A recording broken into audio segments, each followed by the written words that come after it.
हाँ जी बच्चों, एक बार फिर से आप लोगों का बहुत बहुत स्वागत है आपकी अपनी क्लास के अंदर। देखिए बेटा, लास्ट लेक्चर के अंदर हम लोगों ने डिस्कस किया था कैपेसिटेंस के बारे में, और हमें पता लगा था कि ये क्या है, capacity to store electric charge. ये बात हम लोग डिस्कस कर चुके हैं बेटा। अच्छा, कौन से इलेक्ट्रिकल एलिमेंट चार्ज को स्टोर करते हैं? तो हमने पढ़ा था कैपेसिटर। उनको हम लोग क्या बोलते हैं? कैपेसिटर। कैसे रिप्रेजेंट करते हैं? दो पैरेलल लाइंस होगी सेम साइज की, जिसमें एक प्लेट पॉजिटिव होगी और दूसरी प्लेट क्या होगी? नेगेटिव होगी। ठीक है। फिर हम लोगों ने देख लिया था कि किसी स्फीरिकल कंडक्टर के लिए कैपेसिटेंस कितनी आती थी? कैपेसिटेंस आती थी 4 pi epsilon not R. R थी रेडियस ऑफ द कंडक्टर, मतलब कैपेसिटेंस डायरेक्ट प्रोपोर्शन थी रेडियस के, मतलब डायरेक्ट प्रोपोर्शन थी साइज के। जितनी ज्यादा रेडियस होगी उतना बड़ा साइज होगा। ठीक है, तो मतलब डायरेक्टली प्रोपोर्शन थी साइज के। फिर हम लोगों ने देखा था एसआई यूनिट। एसआई यूनिट थी फैराड। फैराडे साहब के नाम पर फैराड यूनिट आती है, और it is a too big unit. ठीक है, क्योंकि अर्थ के लिए भी 7.1 इंटू 10⁻⁻⁴ फैराड होती है।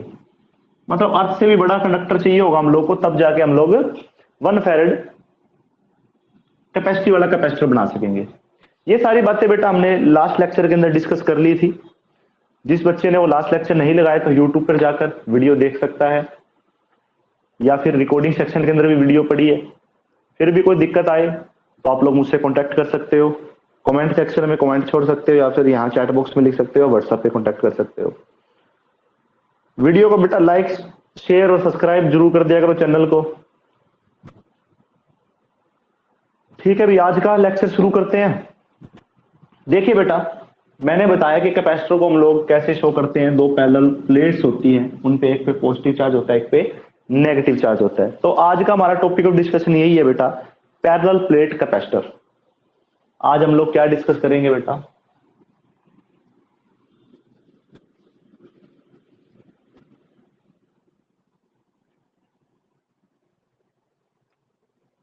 कल हमने प्रिंसिपल ऑफ कैपेसिटेंस भी पढ़ लिया था। ठीक है, वहां भी हमने दो पैरेलल प्लेट्स को यूज किया था। आज का टॉपिक ऑफ डिस्कशन है बेटा हमारा पैरेलल प्लेट कैपेसिटर। उसी सारे प्रिंसिपल के हिसाब से हम लोगों ने एक प्लेट को पॉजिटिवली चार्ज कर दिया,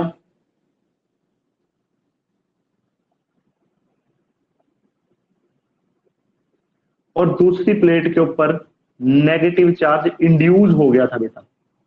आपने प्रिंसिपल में देखा होगा कि हमने नहीं दिया था, नेगेटिव चार्ज क्या हो गया था? इंड्यूस हो गया था। नियरर फेस पे हुआ था, आप नियरर पे भी बना सकते हो, कोई खास बड़ी बात नहीं है। ठीक है, कैसे हुआ था ये सब कुछ? हमने एक सोर्स ऑफ पोटेंशियल डिफरेंस लगाया था, जिसकी हेल्प से सारा चार्ज स्टोर हो गया था। V वोल्ट का ये हो गया हमारे पास।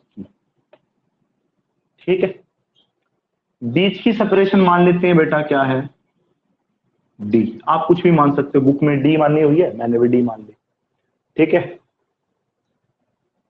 Late us consider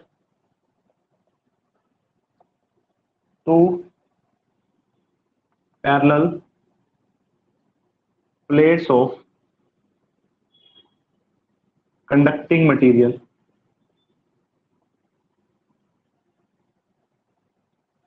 One is of positive charge and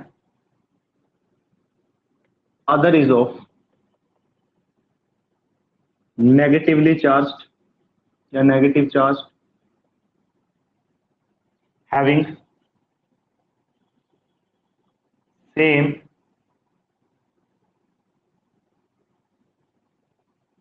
surface charge density. Charge same है, प्लेट का एरिया सेम है, तो सरफेस चार्ज डेंसिटी भी सेम होगी। हाँ, इसकी पॉजिटिव होगी, इसकी नेगेटिव होगी।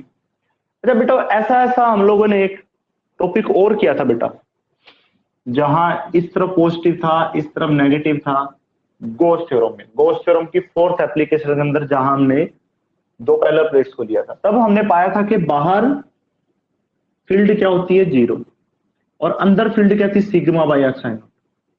याद कर लो, ठीक है, अंदर क्या थी, सिग्मा बाय एप्सिलॉन। ठीक है, as we know that the electrostatic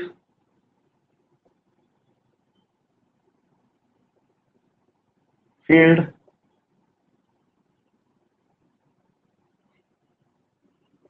in region between the plates क्या होनी चाहिए बेटा, E होना चाहिए सिग्मा बाय एप्सिलॉन। सिग्मा पता है हम लोग लिख दिया हमने, epsilon permittivity of free space है। अगर हम फ्री स्पेस को लेकर चल रहे हैं, अगर कोई मीडियम लेके चलते तो हम लोग सिग्मा एम ले लेते। ठीक, फ्रॉम वेल नोन रिलेशन, एक रिलेशन करवाया था बेटा मैंने आप लोगों को वेक्टर और स्केलर के बीच में, E is equal to minus dv upon dr करवाया था ये, और मैंने कहा था ये रिलेशन आप लोग के बहुत सारे क्वेश्चन के अंदर यूज होगा। इसी का रेफरेंस लेते हुए क्या मैं लिख सकता हूं, E is equal to dv की जगह dv होता है स्मॉल, हमारे पास तो पूरी वोल्टेज है, हम यहाँ क्या लिख सकते हैं, v dr मतलब डिस्टेंस था, तो हमारे पास सेपरेशन है कितनी है, स्मॉल d, तो हम पूरा स्मॉल d लिख देंगे। समझ रहे हो बस बात को, अगर कट रहा है तो मैं ऐसे लिख देता हूं। ठीक है, E क्या था, माइनस dv अपॉन dr, मतलब नेगेटिव पोटेंशियल ग्रेडियंट। ग्रेडियंट का मतलब होता है change with respect to distance, potential distance का कितना चेंज हो रहा है, हमारे पास चेंज हो हुआ कर कंप्लीट है हमारे पास v, तो हम dv क्यों लिखेंगे, हम v लिखेंगे, dr की जगह डिस्टेंस d है हमारे पास, d लिखेंगे। माइनस साइन क्यों लिखा, माइनस साइन बता रहा था कि भी पोटेंशियल डिक्रीज हो रहा है, हमने तो मैग्नीट्यूड की बात करनी है। ठीक है, तो यहां से v कितना आ जाएगा बेटा, ed, v को बेटा हम लोग क्या लिख सकते हैं, d ऊपर ले जाएंगे, ed आ जाएगा। e की वैल्यू आपके पास 1 में है, 2 में पुट कर दो, यूजिंग 1 इन 2, हमें क्या मिला, v गेट लिख लेना आगे, v get v is equal to sigma by epsilon into में d, v is equal to sigma by epsilon into में d। ठीक है, ये मिल गया। बनानी हमें कैपेसिटेंस है,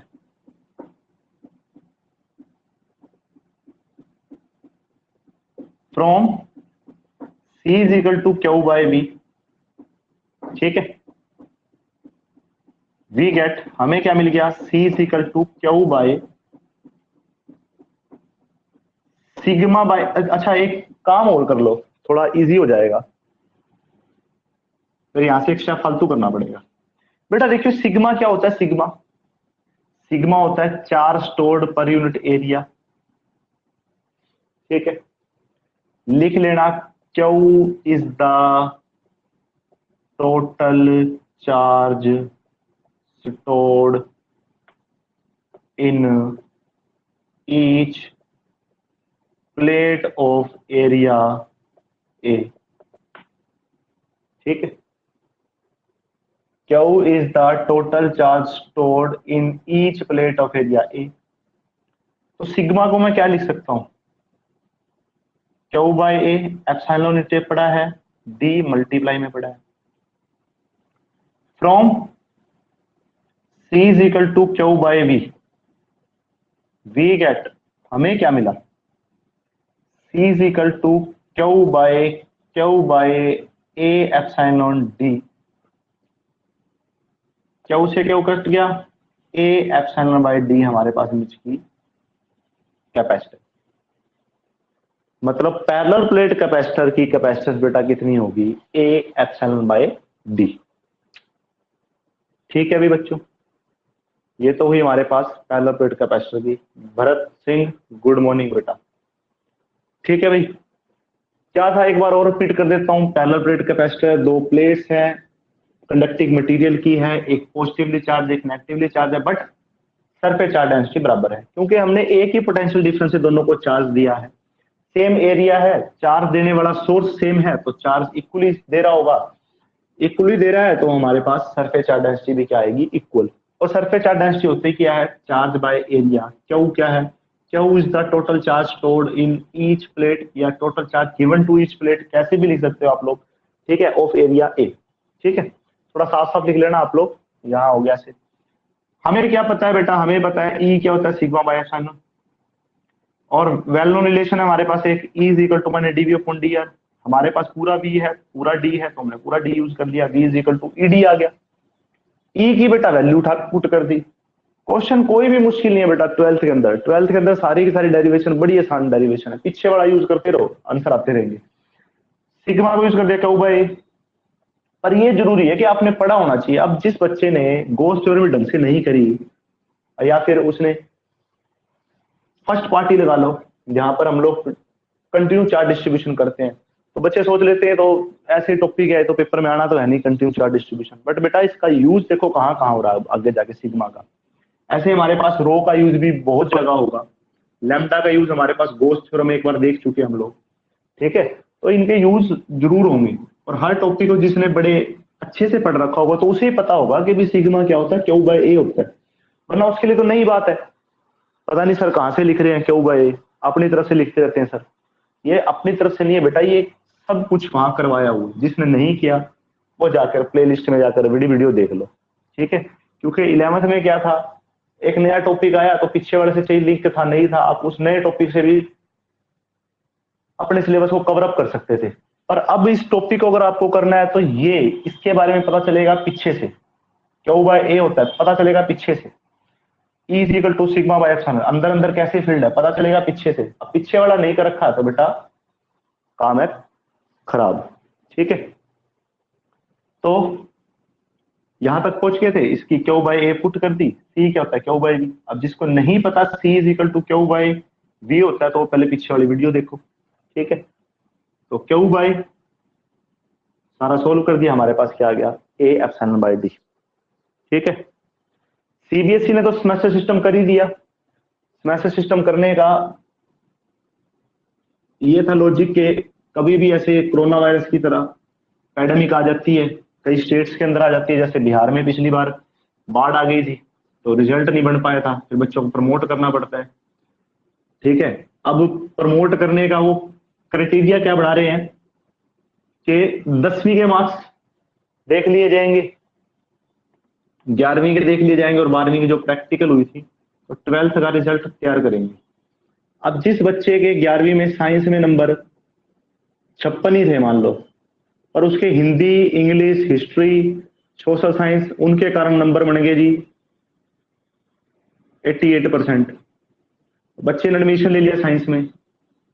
अब वो तो 88 का ही 88 का परसेंट निकाल के करेंगे ना, अब वो बच्चा तो साइंस में डल था, रिजल्ट बढ़ाएंगे। और जिस बच्चे के साइंस में बहुत अच्छे नंबर थे 98 थे पर इनमें उसका इंटरेस्ट नहीं था तो ओवरऑल परसेंटेज उसके सी रहे, अब उसके तो 12वीं में नुकसान हो गया। या तो आप साइंस को देख के बनाओ रिजल्ट साइंस वाले का, और आर्ट्स वाले के आर्ट्स के सब्जेक्ट देख के बना दो, पर नहीं, तो इसका नुकसान बहुत बच्चों को होगा। फायदा नहीं होगा कि एग्जाम नहीं हुए फ्री में रिजल्ट आ जाएगा, उनको फायदा जो पढ़ते नहीं है, जो पढ़ते हैं उनको नुकसान है। 11th में बच्चा नहीं ध्यान देता इतना, ठीक है, नहीं पढ़ा होगा, अब 11th का रिजल्ट पढ़ा है तुम्हारा भी, और जो अपने स्कूल के बच्चे थे उनका भी रिजल्ट पढ़ा है 11th का, अब वो नहीं पढ़ते थे मान लो तो कम भी हो सकता है ज्यादा भी हो सकता है रिजल्ट, तो वहां समस्या आती है बेटा। चलो ठीक है, इसलिए सेमेस्टर सिस्टम कर दिया गया ताकि एक सेमेस्टर का रिजल्ट तो पड़ा होगा, उसको देख के अगर सेकंड सेमेस्टर में कुछ हुआ तो रिजल्ट बना देंगे, वो तो तुम्हारा खुद का ही रिजल्ट है। अभी सीबीएसई में लागू हुआ है, हरियाणा बोर्ड में भी लागू हो सकता है, जब हो जाएगा तब देखी जाएगी। चलो ये था बेटा पहला प्लेट कैपेसिटर, हमारे पास कैपेसिटर कितनी आ गई, ए एप्सिलॉन बाय डी। ये फॉर्मूला याद रखना बेटा, क्वेश्चन आते हैं इसके ऊपर डायरेक्ट, ठीक है। तो अब करते हैं बेटा स्फेरिकल कैपेसिटर।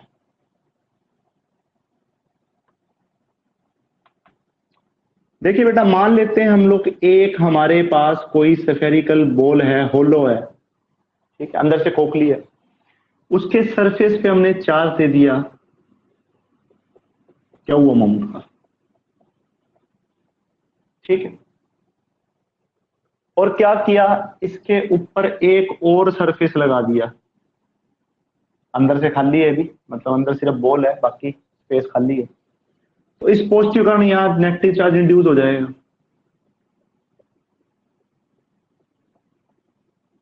बाहर पॉजिटिव होना था, वो हमने अर्थ कर दिया। अंदर वाले की बेटा रेडियस मान लो R1 या RA मान लो, बाहर वाले की मान लो RB, ठीक है। थ्योरी का कुछ पोर्शन लिख लेते हैं। Late us consider a spherical, a hollow sphere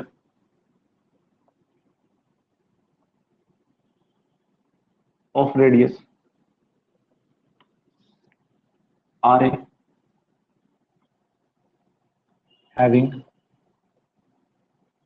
charge Q is uniformly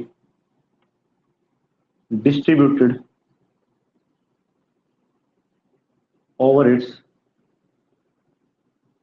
surface area, ठीक है। Suppose and another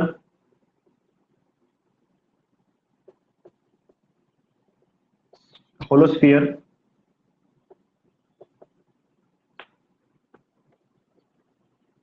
concentric, मतलब center same, concentric with sphere A, इसको स्फीयर A बोल दो, इसको B बोल दो। Another hollow sphere B having radius RB such that RB बड़ी है RA से, तो ये सारा फिगर से पता लग रहा है। Due to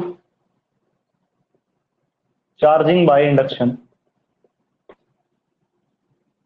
inner surface of sphere B is negatively charged and outer face is positively charged but earth, उसको अर्थ कर दिया गया, नीचे चला गया सारा, ठीक है। ये कुछ थ्योरी का पोर्शन हो गया,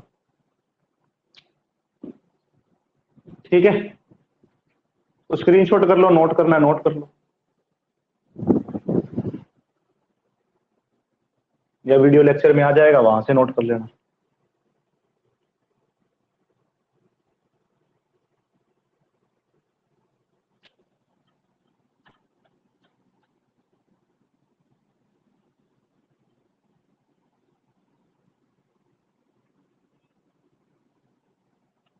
तो बेटा देखिए, पोटेंशियल डिफरेंस या इलेक्ट्रोस्टैटिक पोटेंशियल लिख लो, electrostatic potential of sphere A, VA लिख देता हूं, Q by 4 pi epsilon not RA, यही होता है। और electrostatic potential of sphere B, VB कितना हो जाएगा, Q by 4 pi epsilon not RB, Q minus का है बेटा इसका, ठीक है। पोटेंशियल एक स्केलर फिजिकल क्वांटिटी है, जो चीज माइनस की होगी वो माइनस की लिखनी पड़ेगी, क्योंकि यहाँ डायरेक्शन में तो कवर अप कर नहीं सकते हम लोग। नेट पोटेंशियल क्या होगा बेटा, नेट पोटेंशियल आ जाएगा हमारे पास VA प्लस VB,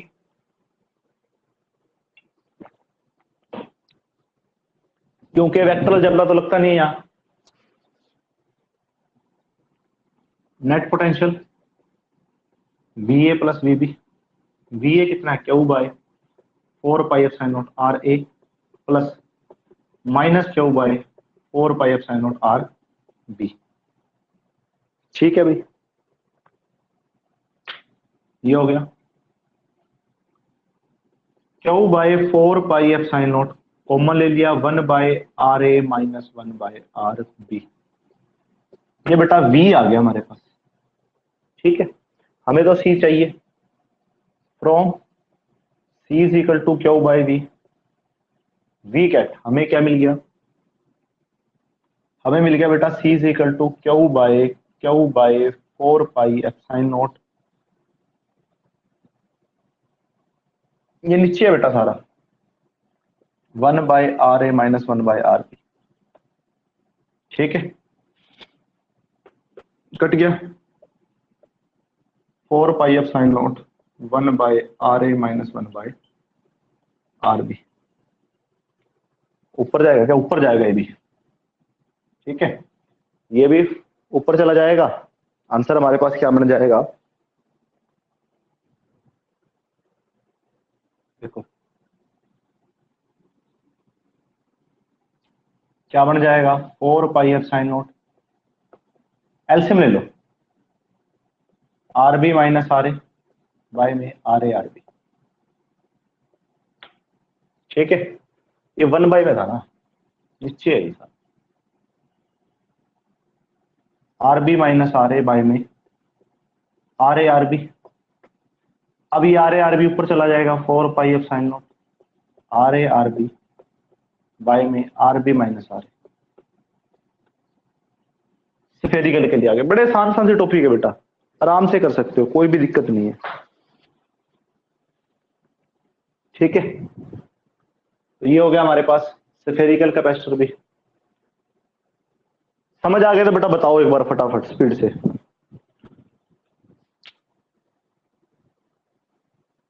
जल्दी बता दो भाई, रिपीट करना तो फिर रिपीट कर देते हैं। पंकज सुतार को समझ में आ गया, भरत को समझ में आ गया। रिपीट, साहिल सोनी रिपीट, ठीक है भाई, रिपीट करेंगे, जरूर करेंगे। देखो सारा रिपीट करेगा, मैंने तो रब कर दिया यार, रिपीट देख लियो वीडियो में। कुछ नहीं था बेटा, देखो पहले इसका पोटेंशियल निकाल लेंगे, ये आ गया, इसी तरह से बाहर वाले का निकाल लेंगे, वहां बी आ जाएगा। नेट पोटेंशियल क्या होगा बेटा, दोनों को जोड़ना है, जब दोनों को जोड़ोगे तो इसका माइनस वाला क्यों आएगा, ठीक है। तो आंसर हमारे पास क्या आ जाएगा, ये आ जाएगा, ये ऐसे वाला। क्या से क्या कट गया, 4 पाई सन ऊपर चला गया, ये सारा नीचे ही पड़ा है, ये सारा बेटा नीचे ही पड़ा है ना। 4 पाई सन ऊपर चला गया, नीचे क्या पड़ा है 1/RA-1/RB। बस मैथमेटिकल कैलकुलेशन है, ये इधर दोनों की मल्टीप्लाई, अब दोनों मल्टीप्लाई वाला ऊपर चल जाएगा, ऊपर चला गया, आंसर आ गया, बस, ठीक है। फिर भी कोई दिक्कत आए तो बेटा कोई बात नहीं, बता दियो, आप एक बार फिर करवा देंगे टॉपिक, ठीक है भाई। ये हो गया हमारे पास स्फेरिकल। हमारे सिलेबस में बेटा पैरेलल और स्फेरिकल ही है, पिछली बार तो स्फेरिकल था भी नहीं, इस बार अभी नया सिलेबस आया नहीं, पर फिर भी करवा दिया गया, आप लोगों को देख लेना। सिलेंड्रिकल का सिर्फ एक फॉर्मूला याद कर लेना, क्योंकि वो पेपर के अंदर कई बार पूछ ले जाता है, जैसे जो कॉम्पिटिटिव पेपर होते हैं ना, उसके न्यूमेरिकल में आ जाता है, उसका न्यूमेरिकल। तो उसके लिए capacitance of cylindrical 2 pi epsilon naught L, L है length of cylinder, log RA/RB, ठीक है, log RA/RB, ठीक है, RB/RA। जैसे इसमें लिया वैसे ले लो, मतलब क्या है, यहां पर एक पहले आपके पास एक सिलेंडर होगा जिसकी रेडियस RA है, उसको आपने चार्ज दे दिया और लेंथ आपके पास L है, इसके ऊपर आपने एक और सिलेंडर को कॉन्सेंट्रिक है जो इसके साथ कोएक्सियल बोलते हैं इसको, क्योंकि इनकी एक्सिस सेम होगी, ठीक है। तो उसकी रेडियस कितनी है RB, जो इनके कारण जो नेट रिजल्ट आएगा वो इतना आएगा, ठीक है। बट हमारे सिलेबस में नहीं है ये, इसका रिजल्ट मैंने करवा दिया क्योंकि ये पेपर में आ जाता है, कहाँ, कॉम्पिटिटिव पेपर के अंदर, सिलेबस में नहीं आएगा, ठीक है। तो आप एक फॉर्मूला याद कर सकते हो और उसके हिसाब से आप अपना न्यूमेरिकल इसके डायरेक्ट फॉर्मूला बेस्ड न्यूमेरिकल होते हैं। RA दे रखा होगा, RB दे रखा होगा, 4 पाई एप्सिलॉन पता ही आप लोगों को, 2 पाई एप्सिलॉन और L दे रखी होगी, ठीक है। और कोई ज्यादा तामझाम नहीं है इसके न्यूमेरिकल के अंदर कि भी यहां से उठाओ वहां से उठाओ, ऐसा कुछ नहीं है, डायरेक्ट फॉर्मूला बेस्ड न्यूमेरिकल होता है। ये था बेटा हमारे पास पहला प्लेट कैपेसिटर और स्फेरिकल कैपेसिटर, और सिलेंड्रिकल कैपेसिटर का मैंने आप लोग को एक फॉर्मूला लिखवाई दिया।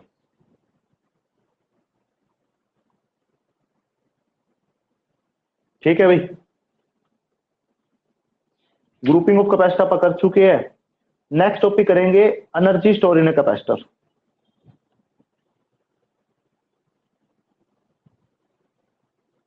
नेक्स्ट टॉपिक ऑफ डिस्कशन हमारा, चार्ज तो स्टोर करते हैं, चार्ज स्टोर होगा तो बेटा एनर्जी भी स्टोर होगा। Energy stored in a capacitor. ठीक है भाई, ये करना है। देखो, as we know that electrostatic potential क्या होता है, या फिर इलेक्ट्रोस्टैटिक पोटेंशियल V किसके बराबर होता है, वर्क डन बाय चार्ज। ठीक है, या मैं कह सकता हूं small work done in bringing a small charge, यही होता है। दस dW को क्या लिख सकता हूं, VdQ from C is equal to Q by V। C is equal to Q by V। V किसके बराबर आ जाएगा, Q बाई C। ठीक है, यूज कर लो 1 2 लिखकर, यूजिंग 2 in 1। dW किसके बराबर आ जाएगा, Q बाई C इंटू में dQ। इंटीग्रेट कर दो, इंटीग्रेटिंग बोथ साइड, लिमिट चाहिए तो बिटवीन लिमिट्स। अगर आप 0 से चार्जिंग कर रहे हो, आप 10 से कर रहे हो 10 ले लो लोअर लिमिट, 20 से कर रहे हो 20, पहले से कोई चार्जिंग पड़ी है, मान लो 60 पड़ी है, आपको 100 तक लेके जानी, तो लिमिट 60 से 100 रख लो।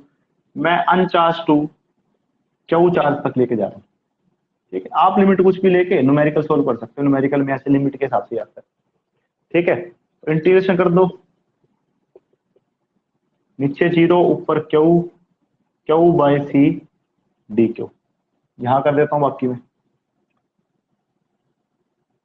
W आ जाएगा, या तो इंटीग्रेशन 1 बाय C का इंटीग्रेशन होगा नहीं, क्योंकि C तो क्या कैपेसिटेंस, कैपेसिटेंस क्या होती है कांस्टेंट, क्योंकि कांस्टेंट को ही हम लोग कैपेसिटेंस बोलते थे। अंदर बच गया बेटा Q dQ, 0 to Q limit है 1 बाय C।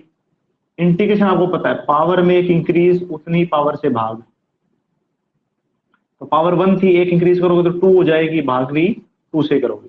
ठीक है, 0 टू Q +2 सारी पीछे वाला आपको आना चाहिए। अब पीछे इंटीग्रेशन सीख के आए हो तो अब आता होगा, और इंटीग्रेशन कहाँ सीखा था आपने, इक्वेशन ऑफ मोशन में। अब जिनको वो पीछे वाली इंटीग्रेशन का रूल याद है वो +2 में कामयाब हो। पावर में एक इंक्रीज कर दो, उतनी पावर से बाहर कर दो, पहले अपर लिमिट पुट करो फिर lower limit.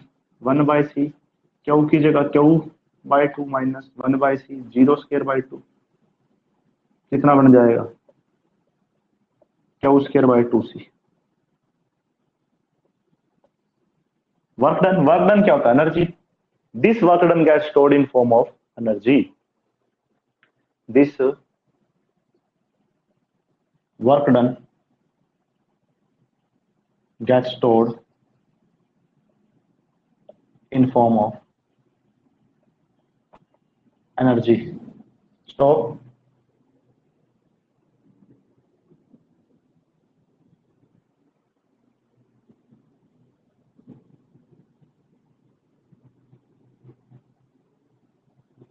So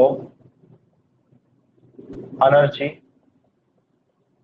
stored in capacitor, E किसके बराबर आ जाएगा, Q square by 2C।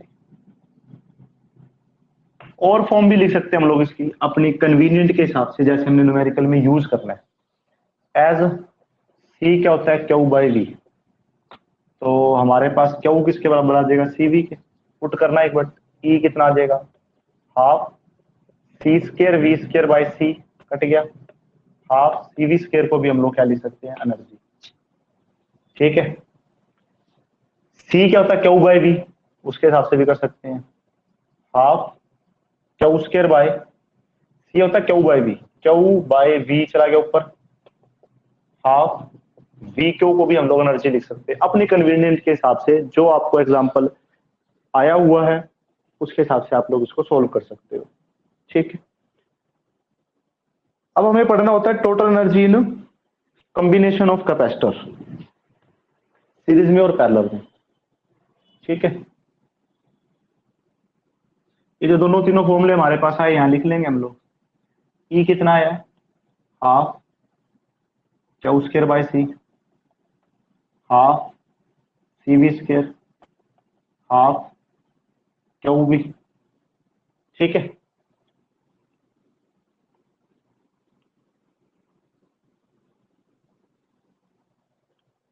Total energy in series करते हैं, पहले सीरीज कॉम्बिनेशन। सीरीज में कॉम्बिनेशन, सीरीज में आपको पता है 1/CS, 1/C1 plus 1/C2 plus up to so ऐसे चलता है, मतलब 1/C की फॉर्म में चलता है। 1/C, 1/C देखना कहाँ है, यहाँ नहीं है, यहाँ नहीं है, यहाँ है। एनर्जी का ये बड़ा फॉर्मूला उठा लो, एज क्या लिख लो, let total energy E is equal to 1/2 Q square by CS। हमने मान ली टोटल एनर्जी इतनी है, तो ये देखना एक मिनट एनर्जी किसके बराबर आएगी, 1/2 क्यू स्क्वायर, CS को लिख सकते हैं 1/C1 plus 1/C2 plus 1/C3 plus up to 1/CN लिख सकते हैं ना। हमने सीरीज में मान ली इतनी टोटल एनर्जी। ठीक है, माननी क्या, हमारे पास कैपेसिटेंस CS है टोटल, तो एनर्जी इतनी आनी चाहिए। ठीक है, इसको लेट से ना लिखो, ऐसे लिख लो ना, अब करता हूं। If CS is the total capacitance in series combination of capacitor C1 C2 up to Cn, then total energy क्या आएगी, 1/2 Q square by CS। CS क्या होता है, 1/C1 plus 1/C2 plus 1/C3 plus up to Cn। Q1 Q2 Q3 क्यों नहीं किया sir जी? अब जिस बच्चे ने पीछे ढंग से किया हुआ है उसे पता है कि सीरीज में चार्ज की वैल्यू सेम रहती है, वहां Q1 Q2 की जरूरत है ही नहीं। इसको लिखें अगर Q square by C1 Q square by C2 plus up to Q square by Cn। 1 2 3 की जरूरत है क्या क्यू के साथ? बिल्कुल नहीं है, क्योंकि चार तो सेम होता है। ये क्या हो गया, पहले की एनर्जी दूसरे की up to so on. Total energy algebraic सीधी जुड़ जाएगी। ठीक है, जैसे कि सी सीरीज में था क्या, 1/C1 प्लस 1/C2, और जो एनर्जी आ रही है वो सीधी जुड़ रही है, वो 1/, में नहीं जुड़ रही। ठीक है, तो ये तो हो गया हमारा सीरीज कॉम्बिनेशन के अंदर। ठीक है, पैरेलल में और देख लेते हैं।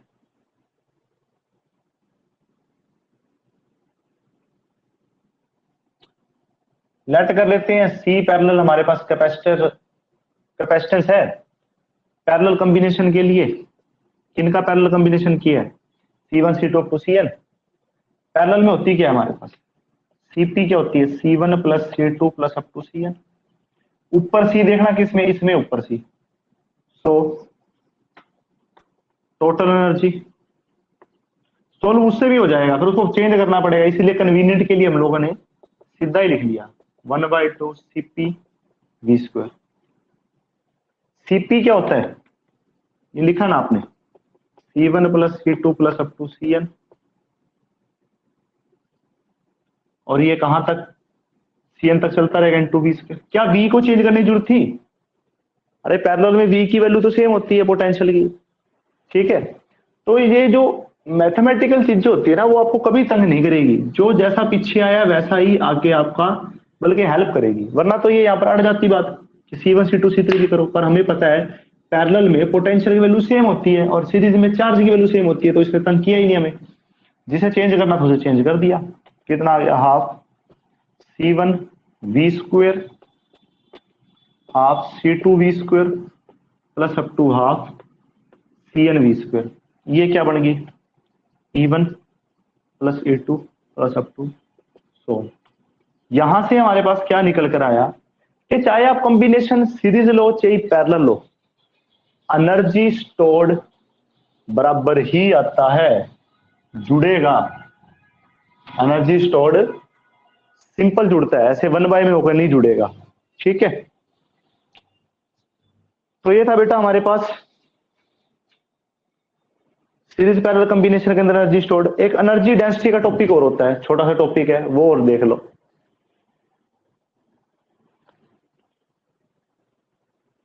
इसको रब कर रहा हूं मैं।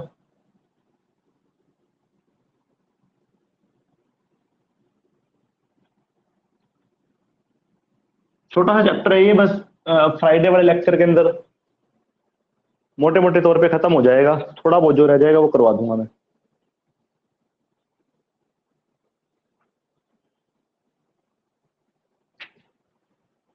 क्या करना हम लोगों को, energy density of parallel plate capacitor. ये छोटे छोटे टॉपिक्स हैं पर इंपॉर्टेंट बहुत है बेटा। 1 नंबर में, 2 नंबर में या ऑप्शन वाले क्वेश्चनों के अंदर पूछ ली जाती हैं, फिर वहां बात अटक जाती है। एनर्जी डेंसिटी किसके बराबर होगी बेटा, energy density, energy stored bye में वॉल्यूम, डेंसिटी है ना, एनर्जी स्टोर्ड बाय वॉल्यूम होगा। इसको हम स्मॉल यू से डिनोट करते हैं। तो एनर्जी स्टोर कितना होता है, हाफ CV स्क्वायर बाय में volume AD, area into distance, area of plate into distance. आप पूरा लिखना चाहो तो लिख सकते हो, A is the area of the plate of the capacitor and A is the distance between the capacitor. लो मैं भी लिख देता हूं, A is area of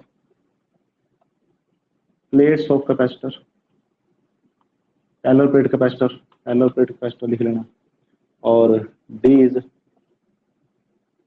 separation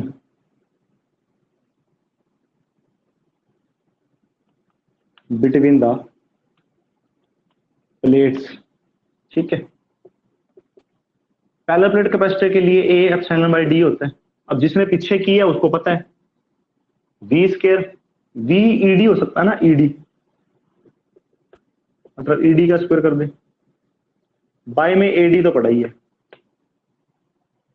by में AD तो हमारे पास पड़ा ही है। तो क्या आ गया हमारे पास, सारा टोटल करके देखें तो half A epsilon by D by में AD और पड़ा है इनटू में E square D square, D square से D स्क्वायर कट गया, A से A कट गया, लो जी क्या आ गया, E square epsilon,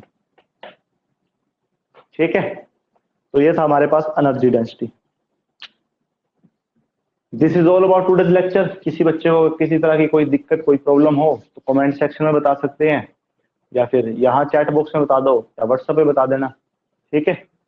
this is all about today's lecture. Video को लाइक शेयर सब्सक्राइब कर देना भाई। सर एक क्वेश्चन बताना, how relative permittivity effect the capacitance. ये क्वेश्चन बेटा मैंने जब आपने पहले पीछे ही पूछा था ना परमिटिविटी वाला, मैं ये क्वेश्चन इस चैप्टर में करवाना चाहता था, ठीक है। ये अपन नेक्स्ट लेक्चर के अंदर डिस्कस करेंगे। पहला टॉपिक यही रहेगा हमारा, जो फ्राइडे वाला चैप्टर है ना उसके अंदर पहला टॉपिक हमारा यही रहेगा उस लेक्चर में, रिलेटिव परमिटिविटी वाला।